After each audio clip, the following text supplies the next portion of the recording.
A eleição do sucessor do Bolsonaro vai ocorrer no dia 3 de outubro de 2022.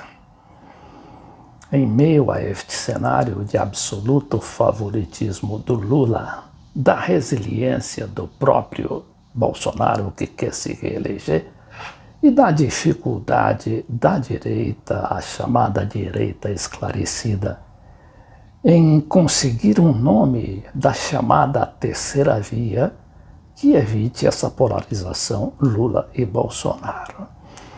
Mas até lá a gente vai ter algumas eleições cruciais na América Latina e que podem afetar sensivelmente o quadro político brasileiro.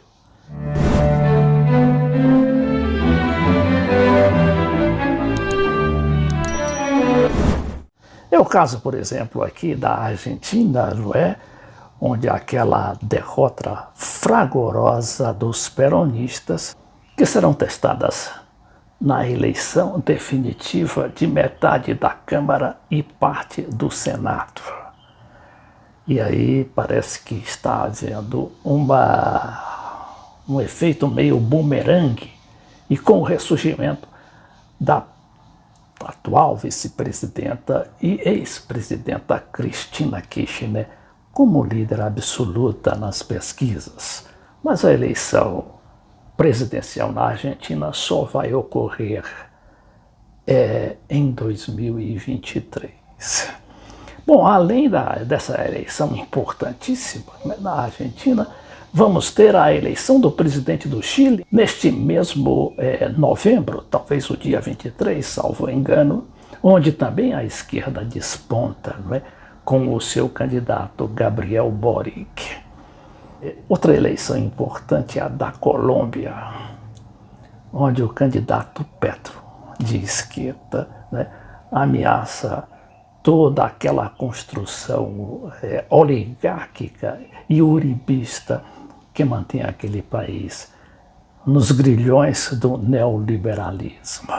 E no meio de tudo isso tem a guerra surda lá dos Estados Unidos com a Venezuela, e que neste final de semana produziu um fato ali um tanto preocupante, eu não diria não para a Venezuela, mas por aquela política de asfixia dos Estados Unidos em relação ao país chavista. Mas vamos ver neste vídeo a apreciação dessas três situações, que são, não é? A eleição na Argentina, a eleição no Chile, a eleição na Colômbia e a briga entre os Estados Unidos e a Venezuela. Primeiramente, vamos ver aqui a situação da Argentina, quando, né, a gente se recorda que no início de setembro houve aquelas prévias eleitorais para indicar candidatos e que marcaram uma grande derrota dos peronistas. Mas ali, como não se resultou em voto definitivo, ou seja, para a eleição de candidatos, e sim para a sua indicação, aquilo acabou se transformando num susto para os peronistas, que levou a Cristina Kirchner a intervir abertamente com uma carta ao presidente Alberto Fernandes, que se sentiu na obrigação de mudar toda a política econômica que vinha favorecendo aos defensores da política de obediência ao FMI. E aí o Alberto Fernandes foi obrigado a decretar aumento do salário mínimo, diminuição na carga tributária da classe média e também intervenção nos preços. Isso acabou marcando a volta da Cristina Kirchner, que estava um tanto ali na retranca, aguardando as posições do presidente Alberto Fernandes, que tiveram de ser revertidas depois da carta que ela mandou ao presidente, e que acabou ocasionando também uma reforma ministerial para se dar mais poderes ao chamado kirchnerismo dentro do governo. E aí ficou uma espécie de incógnita, não é? Mas com a possibilidade de um efeito bumerangue. já que os peronistas voltam a ser favoritos nessas eleições parlamentares, chamadas de eleições de meio mandato. Agora vamos ver aqui a situação no Chile, das eleições chilenas para presidente da República. A gente se recorda que há poucos dias, houve aquela eleição para a Assembleia Constituinte do Chile e acabou ganhando a esquerda de forma até avassaladora. Mas a direita, com aqueles seus cordéis lá super bem azeitados, acabaram ainda travando o papel dessa futura Constituição. De qualquer maneira, a eleição vai ser realizada no dia 23 de novembro. Não é? E como é que está lá o quadro? Eleições de 2021. Esquerdista Gabriel Boric lidera as pesquisas e segue de perto um candidato ultradireitista. Vamos ver aqui o que dizem essas pesquisas, não é? Quem será o sucessor de Sebastião Pinheira? O Sebastião Pinheira está em maus lençóis porque foi pego lá naquelas Pandora's Papers, não é? Que são os paraísos fiscais. O presidente e sua família estão enterrados até a goela, com várias empresas naqueles paraísos fiscais. Então, o candidato de esquerda do partido Aprovo Dignidade, Gabriel Boric, lidera as 3 últimas pesquisas sobre intenção de voto para as eleições presidenciais do Chile. Em segundo lugar, ocupa o ultradireitista José Antônio Cast. A consultora Critéria revelou os dados de sua pesquisa que dão Boric com 26% do apoio dos votantes, seguido pelo direitista José Antônio Cast, do Partido Republicano, com 17%, e com 15% do candidato do Chile Podemos Mais, do Sebastião Sichel, que seria o candidato do presidente Pinheira. Mas não é tudo. O Chile também celebra nesta segunda-feira o segundo aniversário daquilo que foi chamado da eclosão social que houve naquele país, até então um paraíso do neoliberalismo na América Latina. Aqui este material da Span TV diz que o aniversário da explosão, eles chamam lá de estallido social no Chile, as feridas seguem abertas. Chile celebra nesta segunda-feira o segundo aniversário da eclosão social contra o sistema político, social e econômico herdado da ditadura de Augusto Pinochet. No dia 18 de outubro de 2019, quando um grupo de estudantes fez um chamamento a protestar contra a subida do preço do bilhete do metrô, desencadeando uma onda de protestos pela igualdade e que se converteu com o decorrer dos meses, na maior crise social nos últimos 31 anos da democracia no Chile. No princípio, o governo de Sebastião Pinheira pensava que podia apagar a revolução do povo. Por isso, utilizou todos os meios de repressão através de sua polícia, os carabineiros. Houve excesso no uso da força, violações dos direitos humanos, detenções e gases lacrimogêneos. Mas o governo não pode dobrar a vontade do povo. A terceira eleição importante na América Latina vai ocorrer na Colômbia, só que em março do próximo ano. E a gente sabe que a Colômbia é uma tradicional casa-mata, um tradicional reduto do direitismo na América Latina de mais de 100 anos. E é por isso que é importante a virada que poderá ocorrer nessas eleições com a seria a escolha para presidente da República do Gustavo Petro. É um ex-guerrilheiro do movimento M19 e que hoje é um homem de esquerda considerado moderado, mas que enfrenta o uribismo e a oligarquia colombiana com uma coragem jamais vista em qualquer dos candidatos de esquerda ou pseudo-esquerda que ocorreram nesses últimos 40 anos de vida colombiana. Então essa revista aqui é Semana, né? A revista que faz feroz e sistemática oposição ao Gustavo Petro. Ela é obrigada a reconhecer, né? E diz assim: Petro e os anõezinhos, pesquisa presidencial da revista Semana revela a surpreendente vantagem de Petro, que é Gustavo Petro, frente a seus rivais.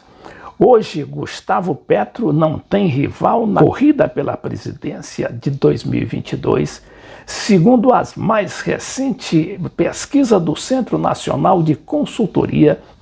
A distância diante dos demais está aumentando. Por que os outros candidatos não decolam? Pergunta com certa tristeza a revista antipetrista. E aí diz que Petro e os enanitos, que é Petro e os anõezinhos, né? Os anõezinhos, no caso, são os candidatos, né, que não conseguem decolar. E, finalmente, a gente tem nesse vídeo a extradição do colombiano e nacionalizado venezuelano, o empreiteiro Alex Saab, que finalmente ocorreu ontem. Mas isto acabou ocorrendo 1 ano e 6 meses depois da tentativa de sequestrar aquele empreiteiro colombiano-venezuelano na ilha de Cabo Verde, né, que é um país ligado a Portugal, ex-colônia de Portugal. O Saab fez lá uma escala de seu voo para o Irã e acabou sendo aprisionado pela polícia de Cabo Verde a pedido dos Estados Unidos. E aqui vem o El País, que é um jornal que faz oposição também frontal ao chavismo, dizendo que o chavismo enfrenta o seu golpe mais duro em muitos anos, depois da extradição de Saab. Na verdade, não é um golpe tão duro assim, pelo contrário, porque o Saab está lutando lá contra o poderio enorme dos Estados Unidos e com o apoio, claro, da Venezuela, da China e da Rússia, e conseguiu sobreviver todo esse tempo, né, e desafiando o poderio dos Estados Unidos. Que diz o governo venezuelano fracassa no seu empenho de evitar a tradição para os Estados Unidos do suposto testa de ferro de Maduro. Ora, o Saad é considerado um herói para os venezuelanos, porque foi ele, através de sua experiência como empresário, ele conseguiu, através de triangulações no mercado negro, diga-se de passagem, possibilitar a venda de petróleo da Venezuela, que na época, a gente se recorda, os Estados Unidos fez um tal cerco à Venezuela que aquele país não podia vender uma gota de petróleo e ficou inclusive com alguns postos fechados, não é? E aquela enorme quantidade de petróleo armazenada, não havia mais lugar para armazenar petróleo. Então, a Venezuela se viu na impossibilidade de vender, porque a pressão americana e as tais sanções eram tão violentas, e que não ficaram só no petróleo, ficaram também na venda de medicamentos e, sobretudo, de alimentos. Queriam, na realidade, asfixiar a Venezuela, não é? Mas o tal do Alex Saab foi aquele empresário espertíssimo que acabou driblando todas aquelas sanções e conseguiu, de alguma maneira, enviar alimentos para a Venezuela, principalmente para aquele programa do governo chamado CLAP, e que constitui de uma bolsa, como eles chamam, mais um saco de comida, ou caixa de comida, que o governo dá de 15 em 15 dias à população mais necessitada, porque a gente sabe que essa situação toda fez baixar violentamente os salários dos venezuelanos e ameaçou, inclusive, com a fome daquele país. Mas esta foi a maneira que a Venezuela conseguiu, não é, driblar todo esse bloqueio dos Estados Unidos. E, ao mesmo tempo, o governo Maduro conseguiu, ao longo desse, foi 2017, 2018 e 2019 também, o governo Maduro conseguiu mobilizar a população e as classes produtoras e principalmente as famílias de camponeses para produzir em massa. E hoje a Venezuela é quase autossuficiente na produção de alimentos, inclusive para essas bolsas chamadas de CLAP, ou caixas de CLAP, que são distribuídas para a população. O presidente Maduro se orgulha de que antes a Venezuela importava 70% dos produtos alimentares, que era carne, feijão e outros alimentos. E o que aconteceu foi justamente que hoje o país está quase a 100% de produção, já não dependendo dessas importações. E houve também um avanço na indústria petrolífera, agora com também tecnologia venezuelana e muito ajudada, inclusive, pela tecnologia iraniana, através daqueles navios que chegaram com muitos suprimentos, principalmente daqueles diluentes do petróleo venezuelano, que é um petróleo ultrapesado, mas também muito desejado e muito celebrado no campo internacional, sobretudo na Ásia.